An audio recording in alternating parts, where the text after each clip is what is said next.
संपूर्ण हिंदी के इस क्लास में आप सभी का स्वागत है। तो दोस्तों, आज हम वर्णमाला लेके आए हैं। हिंदी में आपको कवर करवाएंगे वर्णमाला। इसकी महत्वपूर्ण जानकारियों के बारे में चर्चा करेंगे। स्वर और व्यंजन को हम विस्तार से पढ़ेंगे, जो कि आपके लिए प्रतियोगी परीक्षा के लिए बहुत इंपॉर्टेंट। सबसे पहले मैं आपको बता दूं, आपको संपूर्ण हिंदी की जानकारी यहीं से प्राप्त होगी। तो चलिए आज का वीडियो शुरू करते हैं।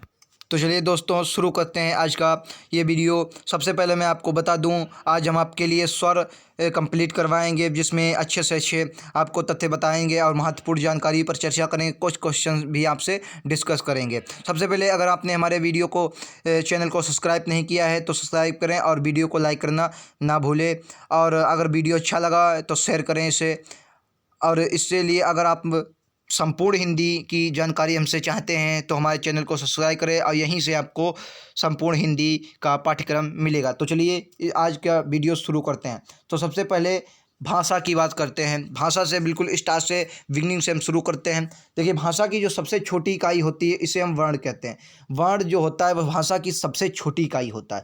और आप लोग कहते हैं ध्वनि क्या है? ध्वनि जो भाषा की सबसे मौखिक जो सबसे छोटी इकाई होती है उसे हम लोग ध्वनि कहते हैं। जो ध्वनि होता है वो भाषा की सबसे छोटी मौखिक इकाई होती है। वैसे अगर बात करेंगे सबसे छोटी इकाई को तो आपका उसमें वर्ण आएगा। ठीक है। अगर ध्वनि के लिखित रूप को क्या कहते हैं तो ध्वनि के लिखित रूप को हम लोग वर्ण कहते हैं। जो वर्ण होता है ये ध्वनि का लिखित रूप ही होता है। वर्ण के दो प्रकार होते हैं, स्वर और व्यंजन। ये वर्ण के दो प्रकार होते हैं, स्वर और व्यंजन। उसके बाद हम स्वर की चर्चा करें, हम स्वर से स्टार्ट करेंगे हम लोग। तो स्वर को अगर हम देखें, स्वर सबसे पहले हम शुरू करेंगे। स्वर, स्वतंत्र स्वर किसे कहते हैं? स्वतंत्र रूप से बोले जाने वाले जो वर्ण होते हैं उन्हें हम स्वर कहते हैं।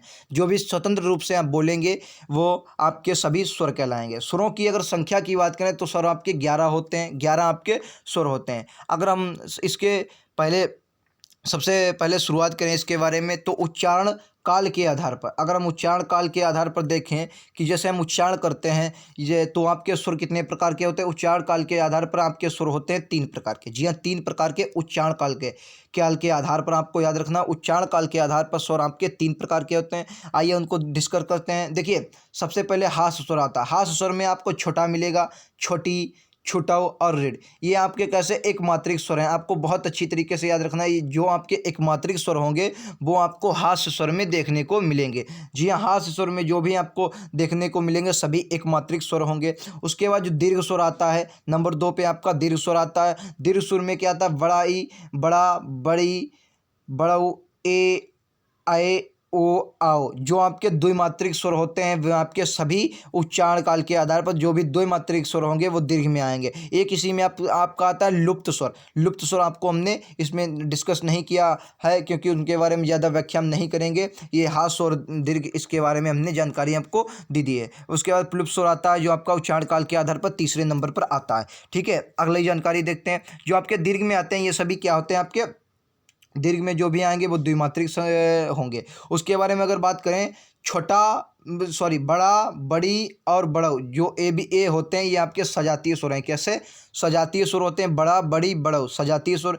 ए, आए, ओ, आओ, ए, आए, ओ, आओ जो भी होगा आपका विजातीय स्वर आएगा। और संयुक्त स्वर, कैसे संयुक्त स्वर, यानी कि दो से मिलकर बनाएंगे। सबसे बड़ी बात, संयुक्त स्वर होते हैं। उसके बाद आगे देखते हैं। आगे आपका आता है उच्चारण के स्थान पर, मतलब कहाँ से हम बोलेंगे। उच्चारण के स्थान पर स्वर जो आपके होते हैं वो 6 प्रकार के होते हैं। आइए इनके देख लेते हैं। 6 प्रकार के आपके जो भी होते हैं उच्चारण के स्थान पर स्वर।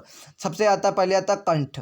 कंठ में आपका छोटा और बड़ा आता है कंठ में। उसके बाद आपका तालव्य आता है, छोटी, बड़ी। छोटी और बड़ी आपको तालव्य से बोलने की मिली, छोटी, बड़ी। उसके बाद ओष्ठ आएगा। ओष्ठ से आपको छोटाऊ, बड़ऊ। ओष्ठ से आप बोल सकते हैं छोटाऊ और बड़ऊ। उसके बाद मूर्धन्य आता है। मूर्धन्य से आप सिर्फ ऋढ़ बोल सकते हैं, ऋढ़, रेस, ऋषि, ऋढ़। उसके बाद आपका आता है कंठ कष्ट तालव्य। कष्ट तालव्य जो आपका कंठ तालव्य आता है इससे आप ए और आई बोलेंगे। कंठ तालव्य से ए और आई बोलेंगे। उसके बाद कंठ ओष्ठ आता है।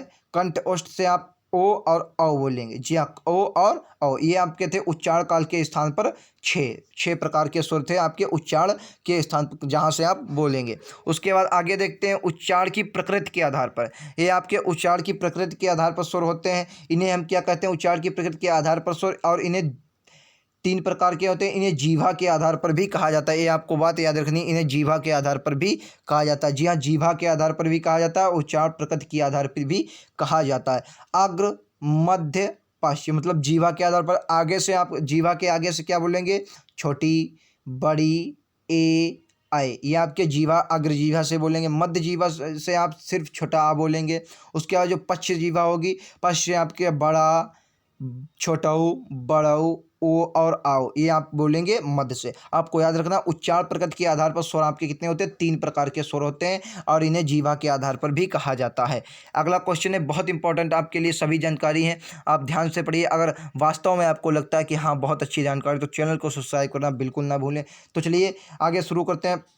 उसके बाद आपका होता है उच्चारण प्रयत्न के आधार पर चार प्रकार के, जो आप उच्चारण की प्रयत्न करते हैं उसके आधार पर आपके जो स्वर होते हैं वो चार प्रकार के होते हैं। इनके बारे में भी जानते हैं। अर्ध विव्रत, अर्ध विव्रत स्वर क्या होते हैं, जो अर्ध विव्रत स्वर होते हैं उन्हें अय और औ, जो अय और ओ होते हैं आपके, ये अर्ध विव्रत होते हैं। उसके बाद विव्रत, बड़ा आपका विव्रत स्वर होता है, जी हाँ, बड़ा आपका विव्रत स्वर होता है। उसके बाद अर्ध संवृत, अर्ध संवृत जो भी आपका होगा वो होगा ए और औ, जी हाँ, ए और ओ, इसमें छोटा आ भी आपका आ जाता है, अर्ध संवृत में आपका छोटा आ भी आ जाता है। उसके बाद संवृत, छोटी, बड़ी, छोटाऊ, बड़ा और ऋढ़ भी आपका आ जाता है, ये संवृत है। आपको याद रखना ये उच्चारण प्रयत्न के आधार पर आते हैं। अर्धविव्रत, विव्रत, अर्ध संवृत, संवृत, चार प्रकार के उच्चारण प्रयत्न के आधार पर स्वर हमारे चार प्रकार के होते हैं। उसके बाद आते हैं मूल स्वर।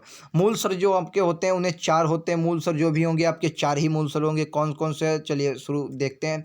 छोटा, छोटी, छुटाऊ और ए, छोटा, छोटी, छुटाऊ, ये जो होंगे ये मूल स्वर होते हैं। और कितने प्रकार के होते हैं, वल्ली चार प्रकार के आपके मूल स्वर होते हैं। जी हाँ, चार प्रकार के, सिर्फ मूल स्वर आपके चार प्रकार के। उसके बाद अयोगवाह स्वर देखते हैं।